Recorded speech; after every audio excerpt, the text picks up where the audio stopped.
Hi hello welcome back to my channel. ಮಾಂಗಲ್ಯದಿಂದ ನಂಟಾದರು ಭಾಗ ಹೇಗೆ? ಸರ್ವ ಅವನ ಕೈಯನ್ನು ಹಿಡಿದು ಎಳೆದಾಗ ಆದಿಗೆ ಆತಂಕವಾಯಿತು. ತಕ್ಷಣ ಅವನ ಕೈಯಲ್ಲಿದ್ದ ತನ್ನ ಕೈಯನ್ನು ಹಿಂದಕ್ಕೆ ಎಳೆದುಕೊಂಡನು. ಅಣ್ಣ ಪ್ಲೀಸ್, ಈಗಾಗಲೇ ಅರಿಶಿಣದ ಲೇಪನ ಹಾಕಿದ್ದರಿಂದ ಕೈ ತುಂಬಾ ನೋಯುತ್ತಿದೆ. ಈಗ ತಕ್ಷಣ ಕ್ಲೀನ್ ಮಾಡಿದರೆ ತುಂಬಾ ನೋವಾಗುತ್ತೆ.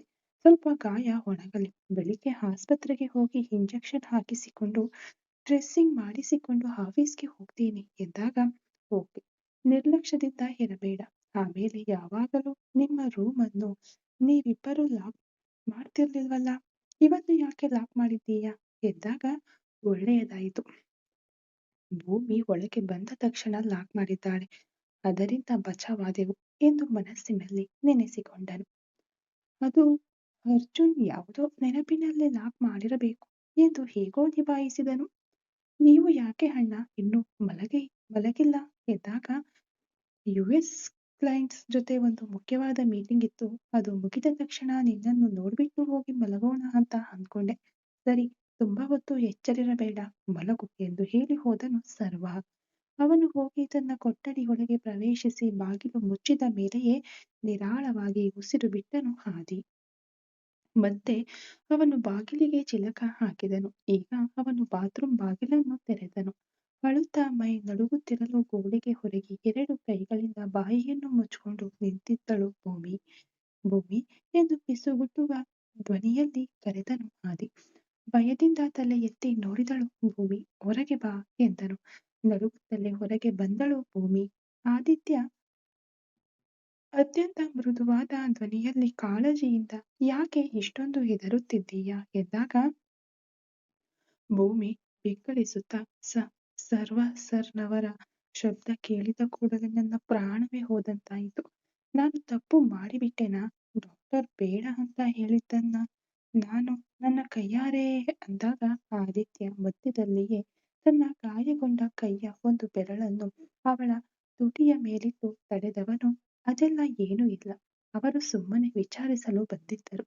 ನೀನು ಯಾಕೆ ಇಷ್ಟೊಂದು ಹೆದರುತ್ತಿದ್ದೀಯಾ ಎಂದು ಮತ್ತೆ ಕೇಳಲು, ಭೂಮಿ ಹೇಳಲಾಗದ ಹಿಂಜರಿಕೆ ಮತ್ತು ಕಣ್ಣೀರಿನೊಂದಿಗೆ, ನಿಜವಾಗಿಯೂ ನಾವು ಯಾರನ್ನಾದರೂ ಪ್ರೀತಿಸಿದರೆ ಅವರಿಗೆ ಆಗುವ ನೋವನ್ನು ಸಹಿಸಿಕೊಳ್ಳಲು ಆಗುವುದಿಲ್ಲ. ನಿಮ್ಮನ್ನು ಮೊದಲ ಬಾರಿ ನೋಡಿದಾಗಲೂ ನನಗೆ ಬೇರೆಯವರ ತರಹ ಅನ್ನಿಸಲಿಲ್ಲ. ನನ್ನ ಕುಟುಂಬದ ಒಬ್ಬರು ಅಂತ ನನ್ನ ಮನಸ್ಸು ಭಾವಿಸುತ್ತಿದೆ. ನಿಮ್ಮ ನೋವನ್ನು ಸಹಿಸಿಕೊಳ್ಳಲಾಗದೆ ಹೀಗೆ ಮಾಡಿಬಿಟ್ಟೆ. ಕ್ಷಮಿಸಿಬಿಡಿ ಸರ್ ಅಂದಳು. ಆ ಧ್ವನಿಯಲ್ಲಿ ಪ್ರೀತಿ ಎಂಬ ಹೆಸರಿಲ್ಲದ ಒಂದು ಪರಿಶುದ್ಧವಾದ ವಾತ್ಸಲ್ಯವಿತ್ತು. ಆದಿತ್ಯನ ಹೃದಯ ಕರಗಿತು. ಅವಳ ಭಾವನೆಯ ಆಳವನ್ನು ಅವನು ಅರ್ಥ ಮಾಡಿಕೊಂಡನು. ಇವಳು ನನ್ನನ್ನು ಪ್ರೀತಿಸುತ್ತಿದ್ದಾಳೆ, ಆದರೆ ಅದು ಲವ್ ಅಲ್ಲ, ಒಂದು ಪರಿಶುದ್ಧವಾದ ಒಲವು. ಇವಳಿಗೆ ರಕ್ಷಣೆಯಾಗಿ ಇರಬೇಕು ಎಂದು ಆದಿತ್ಯ ಮನಸ್ಸಿನಲ್ಲಿ ಅಂದುಕೊಂಡನು. ಆದಿತ್ಯ ಸಣ್ಣ ಮುಗುಳು ನಗೆಯೊಂದಿಗೆ, ನಿನ್ನ ಕಾಳಜಿ ತುಂಬಾ ಸುಂದರವಾಗಿದೆ ಭೂಮಿ, ಭಯಪಡಬೇಡ ಎಂದವನು. ಹೌದು, ಒಳಗೆ ಬಂದ ಕೂಡಲೇ ಯಾಕೆ ಬಾಗಿಲು ಲಾಕ್ ಮಾಡಿದೆ? ಅಣ್ಣ ಬರ್ತಾರೆ ಅಂತ ಹೆದರಿದೆಯಾ ಎಂದಾಗ, ಇಲ್ಲ ಸರ್, ಯಾವಾಗಲೂ ರೂಮ್ ಒಳಗೆ ಹೋದರೆ ನಮ್ಮ ಅರಿವಿಲ್ಲದೆಯೇ ಕೈ ಲಾಕ್ ಮಾಡಿಬಿಡುತ್ತದೆ. ನಾನು ಮಾತ್ರವಲ್ಲ, ಬಹಳಷ್ಟು ಜನರಿಗೆ ಈ ಅಭ್ಯಾಸ ಇರುತ್ತೆ. ಅದಕ್ಕೆ ಒಳಗೆ ಬಂದ ಕೂಡಲೇ ನನಗೆ ಗೊತ್ತಿಲ್ಲದೆ ಲಾಕ್ ಮಾಡಿಬಿಟ್ಟೆ ಅನ್ಸುತ್ತೆ ಎಂದು ಮುಕ್ತವಾಗಿ ಅವಳು ಹೇಳಲು, ಅದು ನೈಸರ್ಗಿಕವಾಗಿಯೇ ಮಹಿಳೆಯರಿಗಿರುವ ರಕ್ಷಣೆಯ ಒಳನೋಟ ಎಂದು ಅವಳಿಗೆ ಉತ್ತರಿಸಿದನು ಆದಿತ್ಯ. ಸರಿ ಸರ್, ಇದನ್ನೆಲ್ಲ ಕ್ಲೀನ್ ಮಾಡಿದರೆ ನಿಮಗೆ ತುಂಬಾ ನೋವಾಗುತ್ತದಲ್ಲ ಎಂದಾಗ, ನನಗೆ ನೋವಾಗುವುದಕ್ಕಿಂತ ನಿನಗೆ ತುಂಬಾ ನೋವಾಗುತ್ತೆ ಅನ್ನಿಸುತ್ತೆ ಭೂಮಿ ಎಂದು ಸಣ್ಣ ಮುಗುಳು ನಗೆಯೊಂದಿಗೆ ಅವನು ಹೇಳಲು, ಮೌನವಾಗಿ ಅವಳನ್ನು ನೋಡಿದಳು ಭೂಮಿ. ಇಬ್ಬರ ನಡುವೆಯೂ ಕೇವಲ 2 ಅಡಿ ಅಂತರವಿತ್ತು. ಆದರೂ ಭೂಮಿಯ ಹೃದಯ ಅತಿ ವೇಗವಾಗಿ ಬಡಿಯುತ್ತಿತ್ತು. ಇಲ್ಲಿಯವರೆಗೂ ನಿದ್ದೆ ಕೆಡದೆ ಗಾಢ ನಿದ್ರೆಯಲ್ಲಿದ್ದನು ಅರ್ಜುನ್. ಭೂಮಿಯ ಮೌನವನ್ನು ನೋಡಿದವನು, ಈಗ ನೀನು ಹೊರಗೆ ಹೋದರೆ ಸಿಕ್ಕಿ ಹಾಕಿಕೊಳ್ತೀಯ, ಅದಕ್ಕೆ ಸ್ವಲ್ಪ ಹೊತ್ತು ಇಲ್ಲೇ ಇರು, ಅಣ್ಣ ಮಲಗಿದ ಮೇಲೆ ನೀನು ಹೋಗು ಎಂದಾಗ, ಅಲ್ಲಿಯವರೆಗೂ ಇಲ್ಲೇ ಇರಬೇಕಾ ಎಂದು ಆಘಾತದಿಂದ ಕೇಳಿದಳು ಭೂಮಿ. ಅವಳ ಭಯವನ್ನು ಅರಿತವನು, ಹೋಗಿ ಬಾ ಎಂದು ಹೇಳಿ ಬಾಗಿಲನ್ನು ತೆಗೆದು ಹಾಲನ್ನು ಮೆಲ್ಲಗೆ ನೋಡಿದನು. ಸರ್ವನ ಕೊಠಡಿಯ ಬಾಗಿಲು ಲಾಕ್ ಆಗಿತ್ತು. ಆದಿತ್ಯ ಭೂಮಿಯ ಕಣ್ಣಲ್ಲಿದ್ದ ಭಯವನ್ನು ಹೋಗಲಾಡಿಸಲು ಅವಳ ಕೈ ಹಿಡಿದು ಎಳೆದುಕೊಂಡು ಅತ್ಯಂತ ಮೆಲ್ಲಗೆ ಹಾಲಿಗೆ ಬಂದನು. ಅವರು ಮಹಡಿಯ ಮೆಟ್ಟಿಲುಗಳ ಕಡೆಗೆ ಹೋಗುವಾಗ ಒಂದು ಸಣ್ಣ ಹುಳ ಕಚ್ಚಿದರೂ ಅವಳು ಕಿರುಚಿ ಬಿಡುತ್ತಾಳೇನೋ ಎಂಬ ಕಿರುಚಿ ಬಿಡುತ್ತಾಳೇನೋ ಎಂದು ಆದಿತ್ಯ ಭಯಪಟ್ಟನು. ಅವರು ಮಹಡಿಯ ಮೆಟ್ಟಿಲುಗಳ ಹತ್ತಿರ ಹೋಗುತ್ತಿದ್ದಂತೆ ದಿಢೀರನೆ ಸರ್ವನ ಕೊಠಡಿಯ ಬಾಗಿಲು ತೆರೆಯುವ ಶಬ್ದ ಕೇಳಿಸಿತು. ಆದಿತ್ಯ ಆಘಾತಗೊಂಡು ಭೂಮಿಯನ್ನು ಎಳೆದುಕೊಂಡು ಪಕ್ಕದಲ್ಲೇ ಲಾಕ್ ಆಗಿದ್ದ ಸಣ್ಣ ಸ್ಟೋರ್ ರೂಮ್ ಒಳಗೆ ವೇಗವಾಗಿ ನುಗ್ಗಿದನು. ಸರ್ವ ಹೊರಗೆ ಬಂದು ತನ್ನ ಕೈಯಲ್ಲಿದ್ದ ಫೋನ್ನಲ್ಲಿ ಇಂಗ್ಲಿಷ್ನಲ್ಲಿ ಮಾತನಾಡುತ್ತಲೇ ಹಾಲ್ನಲ್ಲಿ ಅತ್ತಿತ್ತ ಓಡಾಡುತ್ತಿದ್ದನು. ಆದಿತ್ಯ ಭೂಮಿಯೊಂದಿಗೆ ಬಾಗಿಲಿನ ಹಿಂದೆ ಅಡಗಿಕೊಂಡನು. ಒಳಗೆ ಬಳಸದೇ ಇರುವ ಕೆಲವು ವಸ್ತುಗಳು ರೂಮ್ ತುಂಬಿರುವುದರಿಂದ ಇವರಿಬ್ಬರೂ ಅತ್ಯಂತ ಹತ್ತಿರದಲ್ಲಿ ನಿಂತಿದ್ದರು.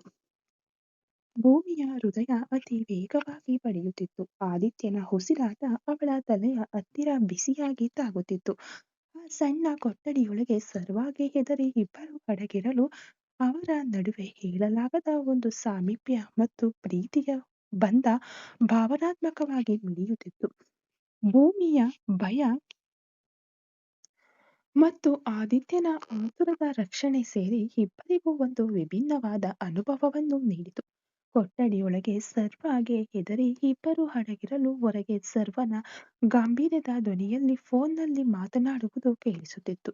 ಲಾಕ್ ಆಗಿದ್ದ ಆ ಸಣ್ಣ ಸ್ಟೋರ್ ರೂಮಿನ ಕತ್ತಲೆ ಅವರನ್ನು ಸಂಪೂರ್ಣವಾಗಿ ನುಂಗಿ ಹಾಕಿತ್ತು.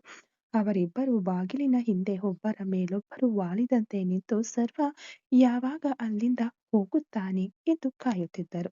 ಹಠಾತ್ತನೆ ಕೊಠಡಿಯ ಮೇಲಿನಿಂದ ಏನೋ ಒಂದು ಭೂಮಿಯ ಕುತ್ತಿಗೆಯ ಮೇಲೆ ತಣ್ಣಗೆ ಬಿತ್ತು. ಅದು ಒಂದು ಹಲ್ಲಿ.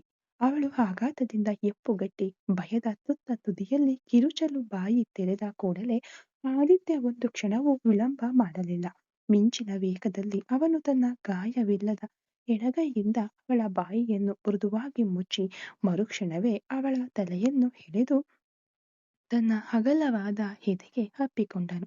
ಅವಳೇನಾದರೂ ಶಬ್ದ ಮಾಡಿಬಿಟ್ಟಿದ್ದರೆ ಇಬ್ಬರಿಗೂ ಒಂದೇ ಸಮಾಧಿಯಾಗಿತ್ತು. ಆ ಸಾಮೀಪ್ಯದಲ್ಲಿ ಭೂಮಿಯ ಭಯ ತಗ್ಗಿತು. ಅವನ ಹೃದಯ ತನ್ನ ಕಿವಿಯ ಹತ್ತಿರ ಪಟಪಟನೆ ಬಡಿದುಕೊಳ್ಳುತ್ತಿದ್ದರೂ ಅವಳು ಶಬ್ದ ಮಾಡಲಿಲ್ಲ. ಅವಳ ತಲೆ ಆದಿತ್ಯನ ಬಲವಾದ ಎದೆಯ ಮೇಲೆ ಒತ್ತಿರಲು ಅವಳಿಗೆ ಅವನ ಹೃದಯದ ಬಡಿತವನ್ನು ಅತ್ಯಂತ ಸ್ಪಷ್ಟವಾಗಿ ಕೇಳಲು ಸಾಧ್ಯವಾಯಿತು. ಆದಿತ್ಯನ ಹೃದಯ ಅವನ ಆತಂಕವನ್ನು ಮತ್ತು ಅವಳನ್ನು ರಕ್ಷಿಸುವ ವೇಗವನ್ನು ವ್ಯಕ್ತಪಡಿಸುವಂತೆ ಡಬ್ ಡಬ್ ಡಬ್ ಎಂದು ವೇಗವಾಗಿ ಬಡಿಯುತ್ತಿತ್ತು. ಅವನ ಕೈಗಳ ಅಪ್ಪುಗೆಯಲ್ಲಿ ಅವಳು ಆ ಕತ್ತಲೆಯಲ್ಲಿ ಒಂದು ವಿವರಿಸಲಾಗದ ಸುರಕ್ಷತೆಯನ್ನು ಅನುಭವಿಸಿದಳು. ಅವಳು ಇಷ್ಟೊತ್ತು ಸರ್ವನನ್ನು ನೋಡಿ ನಡುಗುತ್ತಿದ್ದ ದೇಹವು ಜೀವವು ಆದಿತ್ಯನ ಅಪ್ಪುಗೆಯಲ್ಲಿ ಶಾಂತವಾಯಿತು. ಅವಳು ಆ ಕತ್ತಲೆಯಲ್ಲೂ ಅವನ ದೇಹದ ಮೃದುವಾದ ಶಾಖವನ್ನು ಅನುಭವಿಸಿದಳು.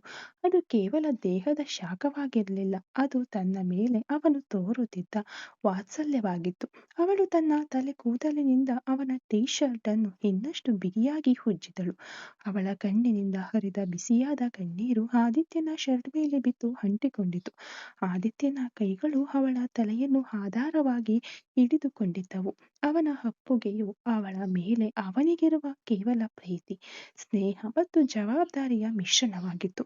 ಅವನು ಅವಳನ್ನು ಪ್ರೀತಿಸುತ್ತಿದ್ದಾನೆಂದು ಅಂದುಕೊಳ್ಳಲಿಲ್ಲ, ಆದರೆ ಈ ಮನೆಯಲ್ಲಿ ಅವಳನ್ನು ಎಂದಿಗೂ ಅಳಲು ಬಿಡಬಾರದು ಎಂಬ ಹಠ ಮಾತ್ರ ಅವನ ಮನಸ್ಸಿನಲ್ಲಿ ಮೇಲುಗೈ ಸಾಧಿಸಿತ್ತು.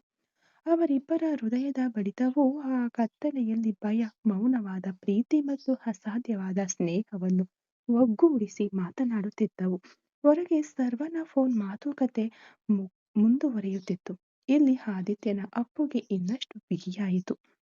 ಇಬ್ಬರ ಭಾವನೆಗಳು ಭಯ ಬೆರೆತ ಆ ಸಾಮೀಪ್ಯದಲ್ಲಿ ಮೆಲ್ಲನೆ ವಿನಿಮಯಗೊಂಡವು. ಹೊರಗೆ ಸರ್ವ ಮಾತುಕತೆಯನ್ನು ಮುಗಿಸಿ ಬಿಗಿಯಾದ ಧ್ವನಿಯಲ್ಲಿ, ಸರಿ, ನಾಳೆ ಬೆಳಿಗ್ಗೆ ಫಾಲೋ ಅಪ್ ಮಾಡ್ತೀನಿ ಎಂದನು. ಅವನು ಫೋನ್ ಕಟ್ ಮಾಡಿ ಅಲ್ಲಿಂದ ಕೆಲವು ಹೆಜ್ಜೆ ನಡೆದ ಶಬ್ದ ಸ್ಪಷ್ಟವಾಗಿ ಕೇಳಿಸಿತು. ಸರ್ವ ತನ್ನ ಕೊಠಡಿಯತ್ತ ಹೋಗಿ ಸ್ವಲ್ಪ ಸಮಯದ ನಂತರ ಅವನ ಕೊಠಡಿಯ ಬಾಗಿಲು ಕ್ಲಿಕ್ ಎಂಬ ಶಬ್ದದೊಂದಿಗೆ ಲಾಕ್ ಆಯಿತು. ಸರ್ವ ಅಲ್ಲಿಂದ ಸಂಪೂರ್ಣವಾಗಿ ಹೊರಟು ಹೋದನೆಂದು ಆದಿತ್ಯನಿಗೆ ಅರಿವಾಯಿತು. ಅವನು ಸ್ವಲ್ಪ ಕಾಯ್ದು ಕೊಠಡಿಯ ಚಿಲಕವನ್ನು ಮೆಲ್ಲಗೆ ತೆಗೆದನು. ನಂತರ ತನ್ನ ಅಪ್ಪುಗೆಯಲ್ಲಿದ್ದ ಭೂಮಿಯನ್ನು ಮೆಲ್ಲಗೆ ಸರಿಸಿದನು. ಆ ಸಾಮೀಪ್ಯ ಹೊಡೆದ ಕೂಡಲೇ ಇಬ್ಬರೂ ಒಂದು ಕ್ಷಣ ದಿಗ್ಭ್ರಮೆಗೊಂಡು ನಿಂತರು. ಭೂಮಿಯ ಕಣ್ಣುಗಳು ಇಷ್ಟೊತ್ತು ಅವನ ಎದೆಯ ಮೇಲೆ ಹೊತ್ತಿದ್ದರಿಂದ ಒದ್ದೆಯಾಗಿದ್ದವು. ಅವಳ ಮುಖದಲ್ಲಿ ಭಯ ಮಾಯವಾಗಿ ಒಂದು ರೀತಿಯ ಹಂಬಲ ನೆಲೆಸಿತ್ತು.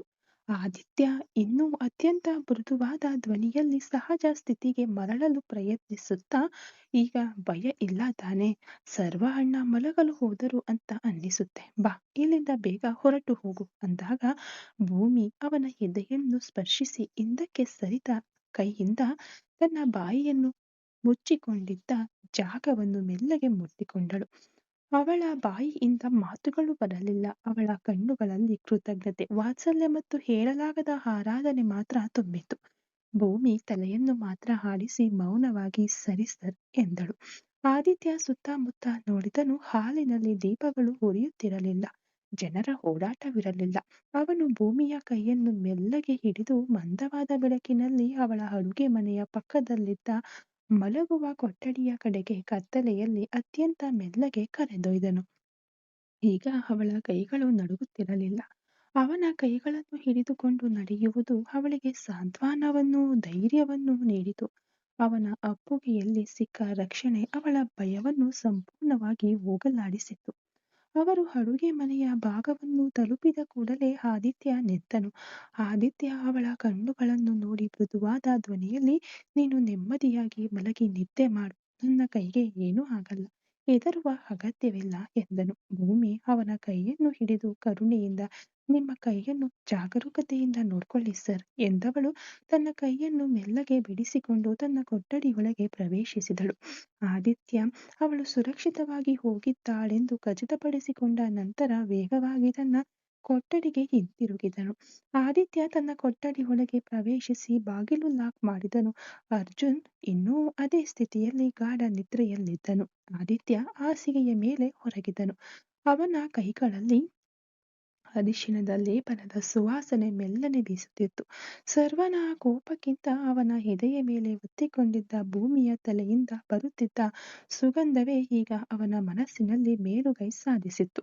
ಅವನು ತನ್ನ ಎಡಗೈಯಿಂದ ತನ್ನ ಎದೆಯನ್ನು ಮುಟ್ಟಿಕೊಂಡನು. ಅವಳ ಭಯ ಅವನ ಅಪ್ಪುಗೆಯಲ್ಲಿ ಅಡಗಿದ ರೀತಿ ಅವನ ಹೃದಯವನ್ನು ಸ್ಪರ್ಶಿಸಿತ್ತು.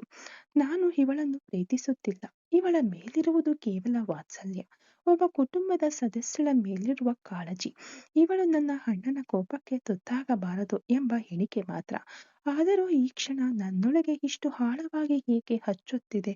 ಇವಳನ್ನು ರಕ್ಷಿಸುವ ಜವಾಬ್ದಾರಿ ನನ್ನ ಕರ್ತವ್ಯವನ್ನು ಮೀರಿ ಹೋಗುತ್ತಿದೆ ಎಂದು ಅವನ ಮನಸ್ಸು ತನಗೆ ತಾನೇ ಸಮಜಾಯಿಷಿ ನೀಡಿದರೂ ಭೂಮಿ ಬಿಟ್ಟು ಹೋದ ಆ ಅಪ್ಪುಗೆಯ ಬಿಸಿ ಅವನ ಹೃದಯದಲ್ಲಿ ದೀರ್ಘಕಾಲ ಉಳಿದಿತ್ತು. ಭೂಮಿ ತನ್ನ ಕೊಠಡಿಯೊಳಗೆ ಪ್ರವೇಶಿಸಿದಳು. ನೈಟ್ ಲ್ಯಾಂಪ್ನ ಮಂದ ಬೆಳಕಿನಲ್ಲಿ ಗೋಡೆಗೆ ಹೊರಗೆ ಕುಳಿತಳು. ಅವಳ ಹೃದಯ ಇನ್ನೂ ಮೆಲ್ಲಗೆ ಬೆಳೆಯುತ್ತಿತ್ತು. ಅವಳು ಆದಿತ್ಯ ಮುಚ್ಚಿದ್ದ ತನ್ನ ಬಾಯಿಯನ್ನು ಮುಟ್ಟಿಕೊಂಡಳು. ನಂತರ ಅವನ ಹೃದಯ ಬಡಿದ ಜಾಗವನ್ನು ತನ್ನ ತಲೆಯನ್ನು ಸ್ಪರ್ಶಿಸಿದಳು. ಅವಳ ಕೆನ್ನೆಯ ಮೇಲೆ ಅವನ ಹೃದಯ ಬಡಿತದ ಕಂಪನ ಇನ್ನೂ ಅನುಭವವಾಗುತ್ತಿರುವಂತಿತ್ತು. ಅದು ಪ್ರೀತಿಯೇ? ಇಲ್ಲ, ನನಗೆ ಗೊತ್ತಿಲ್ಲ. ಆದರೆ ನನಗೆ ಸಿಕ್ಕ ಆ ಸಣ್ಣ ಅಪ್ಪುಗೆ ಈ ಮನೆಯಲ್ಲಿ ಸರ್ವರ್ನವರ ನೆರಳಿನಲ್ಲಿ ನಾನು ಅನುಭವಿಸುತ್ತಿದ್ದ ಒಟ್ಟಾರೆ ಭಯವನ್ನು ಓಡಿಸಿಬಿಟ್ಟಿತು. ಅವರ ಎದೆ ನನಗೆ ರಕ್ಷಣೆ ನೀಡಿತು. ಆದಿ ಸರ್, ನೀವು ಎಂದಿಗೂ ಕಷ್ಟಪಡಬಾರದು ಎಂದು ಅವಳು ಕಣ್ಣೀರಿಡುತ್ತಾ ಆದಿತ್ಯನನ್ನು ಮನಸ್ಸಿನಲ್ಲೇ ಆರಾಧಿಸುತ್ತಾ ಮೆಲ್ಲಗೆ ಹಾಸಿಗೆಯ ಮೇಲೆ ಹೊರಗಿದಳು. ರಾತ್ರಿ ಇಡೀ ಆದಿತ್ಯನ ಹೃದಯ ಬಡಿತ ಭೂಮಿಯ ಕಿವಿಯಲ್ಲಿ ಮೆಲ್ಲನೆಯ ಜೋಗುಳದಂತೆ ಮೊಳಗುತ್ತಿತ್ತು. ಮರುದಿನ ಬೆಳಗಾಯಿತು. ಸರ್ವನ ಮನೆಯಲ್ಲಿ ಎಂದಿನ ಗಡಿಬಿಡಿ ಇದ್ದರೂ ಆದಿತ್ಯ ಮತ್ತು ಭೂಮಿಯ ಮನಸ್ಸಿನಲ್ಲಿ ಇಂದಿನ ರಾತ್ರಿ ನಡೆದ ಆ ಮೌನ ಅಪ್ಪುಗೆಯ ಕಂಪನಗಳು ಮಾಸದೆ ಉಳಿದಿದ್ದವು. ಆದಿತ್ಯ ಬೆಳಿಗ್ಗೆ ಎದ್ದಾಗ ಬಲಗೈನಲ್ಲಿದ್ದ ಗಾಯದ ನೋವು ಸ್ವಲ್ಪ ಕಡಿಮೆಯಾಗಿತ್ತು. ಅರಿಶಿಣದ ಲೇಪನ ಗುಣಪಡಿಸಿದೆ ಎಂದು ಅವನಿಗೆ ಅರ್ಥವಾಗಲಿಲ್ಲ. ಕೈಯಿಂದ ಬರುತ್ತಿದ್ದ ಅರಿಶಿಣದ ಸುವಾಸನೆ ಅವನಿಗೆ ಹಿಂದಿನ ರಾತ್ರಿಯ ನೆನಪುಗಳನ್ನು ಮರುಕಳಿಸುವಂತೆ ಮಾಡಿತು. ಅವನು ತಯಾರಾಗಿ ಡೈನಿಂಗ್ ಹಾಲ್ ಕಡೆಗೆ ಬಂದನು. ಅವನಿಗಿಂತ ಮುಂಚೆಯೇ ಅರ್ಜುನ್ ತಯಾರಾಗಿ ಡೈನಿಂಗ್ ಟೇಬಲ್ ಬಳಿ ಬಂದಿದ್ದನು.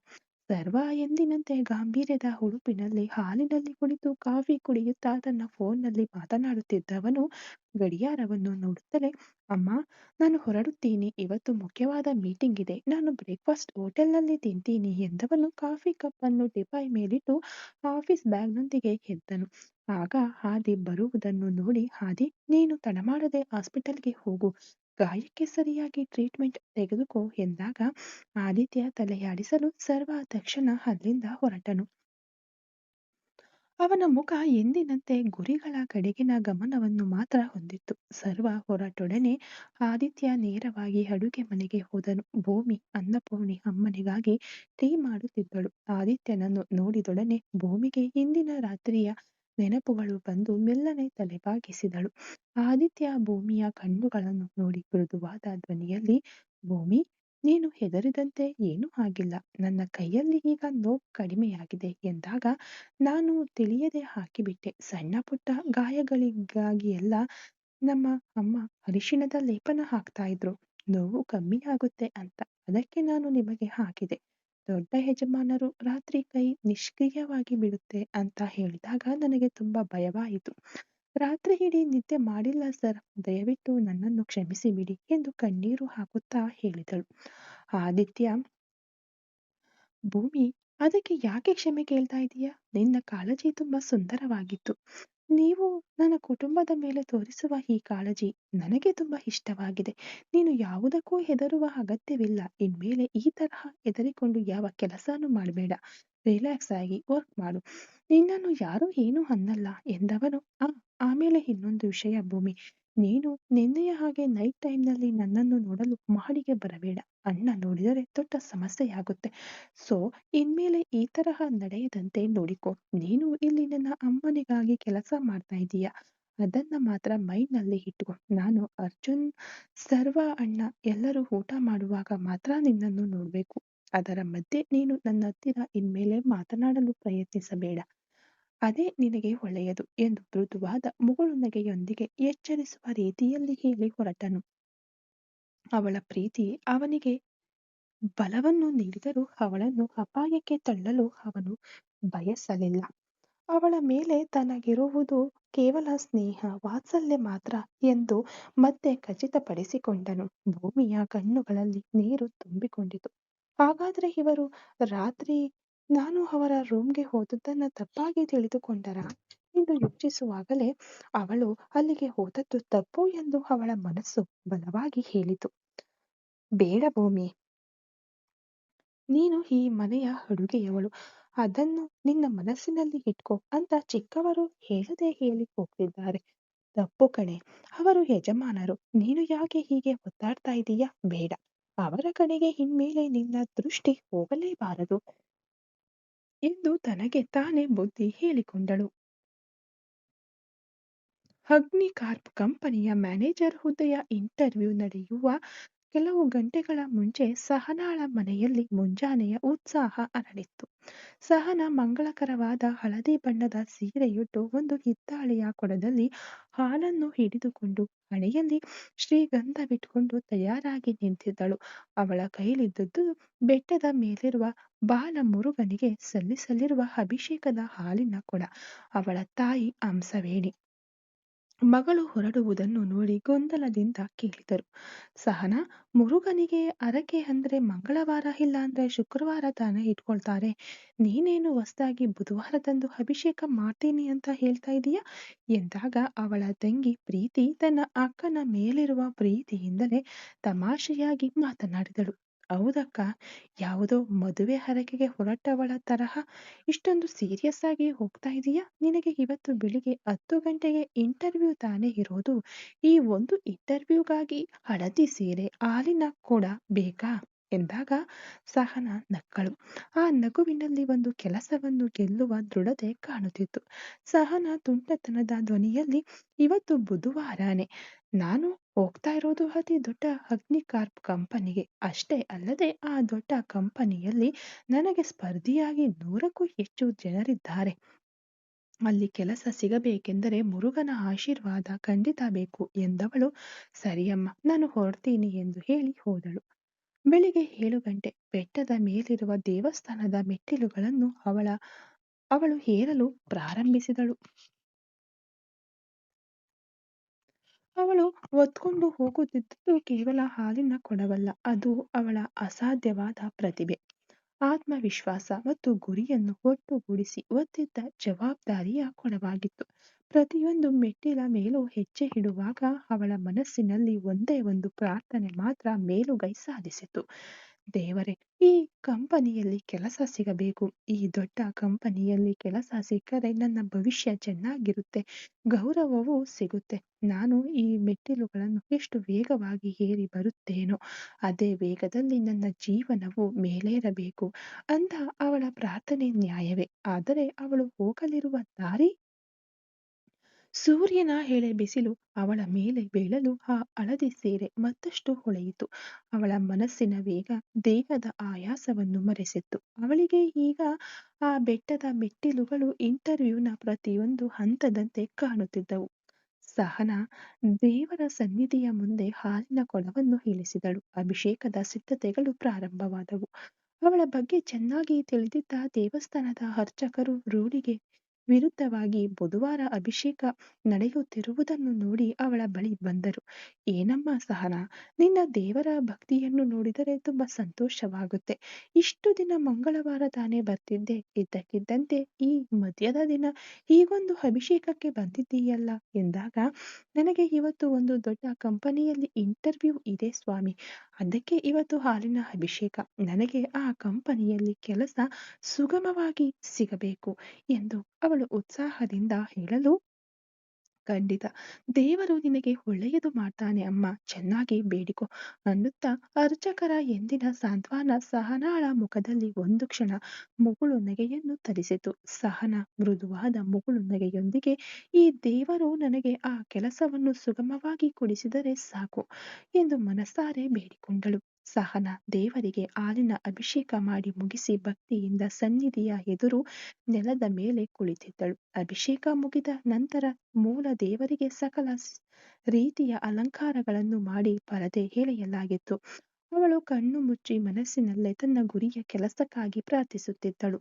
ಸ್ವಲ್ಪ ಹೊತ್ತಿನಲ್ಲೇ ಪರದೆ ಸರಿಸಲಾಯಿತು. ಮೂಲ ದೇವರು ಚಿನ್ನದ ಬಣ್ಣದ ಕಿರೀಟದೊಂದಿಗೆ ನಾನಾ ರೀತಿಯ ಹೂವಿನ ಹಾರಗಳೊಂದಿಗೆ ಪನ್ನೀರು ಸಿಂಪಡಿಸಿದ ಕಾಂತಿಯಲ್ಲಿ ಭಕ್ತರಿಗೆ ದರ್ಶನ ನೀಡಿದನು.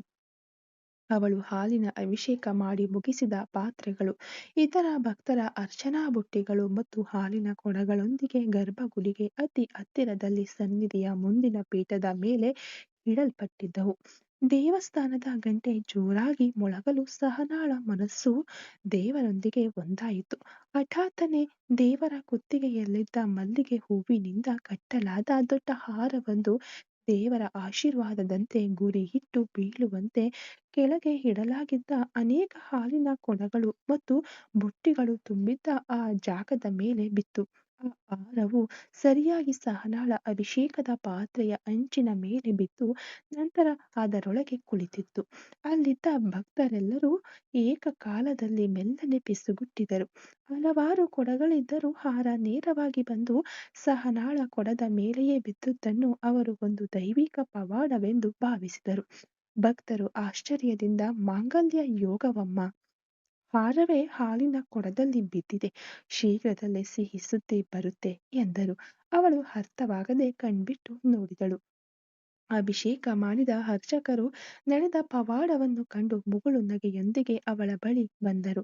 ಅವರು ಗರ್ಭಗುಡಿಯ ಬಳಿ ಇದ್ದ ಹಾಲಿನ ಕೊಡವನ್ನು ಎತ್ತಿ ಅವಳ ಕೈಗೆ ನೀಡಿ ಆ ಹಾರವನ್ನು ಭಕ್ತಿ ಪರವಶತೆಯಿಂದ ಮುಟ್ಟಿ ತೆಗೆದರು. ಅರ್ಚಕರು ಪ್ರೀತಿಯಿಂದ ಅವಳ ತಲೆ ನೇವರಿಸಿ, ಏನಮ್ಮ ಸಹನ, ನಿನಗಾಗಿ ದೇವರ ಕುತ್ತಿಗೆಯಲ್ಲಿದ್ದ ಹಾರವೇ ನಿನ್ನ ಹಾಲಿನ ಕೊಡದ ಮೇಲೆ ಬಿದ್ದಿದೆ. ಇದು ನಿನ್ನ ಕುತ್ತಿಗೆಗೆ ಬಿದ್ದಿದೆ ಎಂದೇ ಅರ್ಥ. ಇದು ನಿನ್ನ ಶುಭಯೋಗ.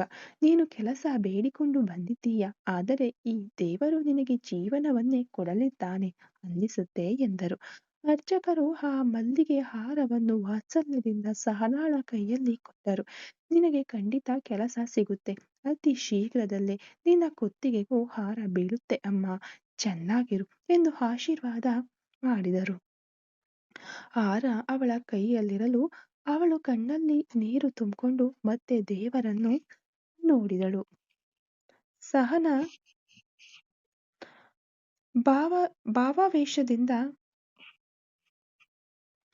ಸಹನಾ ಭಾವಾವೇಶದಿಂದ ಮೌನವಾಗಿ ನಮಸ್ಕರಿಸಿ, ಪರವಾಗಿಲ್ಲ ದೇವರೇ, ನಾನು ಕೇಳಿದ ಗೆಲುವಿಗಿಂತ ನಾನು ಕೇಳದ ವರವಾದ ಜೀವನವನ್ನು ಸೇರಿಸಿ ಕೊಡ್ತಾ ಇದ್ದೀಯ. ಆದರೆ ನಿನ್ನ ಸನ್ನಿಧಿಯಲ್ಲಿ ಬೇಡಿಕೊಳ್ತೀನಿ, ಈ ಹಾರ ಒಬ್ಬ ಒಳ್ಳೆಯ ಮೃದುವಾದ ಪ್ರೀತಿಯುಳ್ಳ ಮನುಷ್ಯನ ಕೈಯಿಂದ ನನ್ನ ಕುತ್ತಿಗೆಗೆ ಏರಬೇಕು. ಅವನ ಅಪ್ಪುಗೆಯಲ್ಲಿ ನನಗೆ ರಕ್ಷಣೆ ಮಾತ್ರ ಇರಬೇಕು. ನಾನು ಹೆದರಿ ನಡುಗಬಾರದು ಅಂತ ಒಬ್ಬ ಒಳ್ಳೆಯ ಸಂಗಾತಿ ಸಿಕ್ಕರೆ ಖಂಡಿತ ನಾನು ನನ್ನ ಗಂಡನ ಜೊತೆ ಇದೇ ರೀತಿ ಪ್ರತಿ ಬುಧವಾರ ನಿನ್ನ ಸನ್ನಿಧಿಗೆ ಬಂದು ಹಾಲಿನ ಅಭಿಷೇಕ ಮಾಡ್ತೀವಿ ಎಂದು ಮನಸ್ಸಿನಾಳದಲ್ಲಿ ಒಂದು ಪ್ರಮಾಣ ಮಾಡಿದಳು.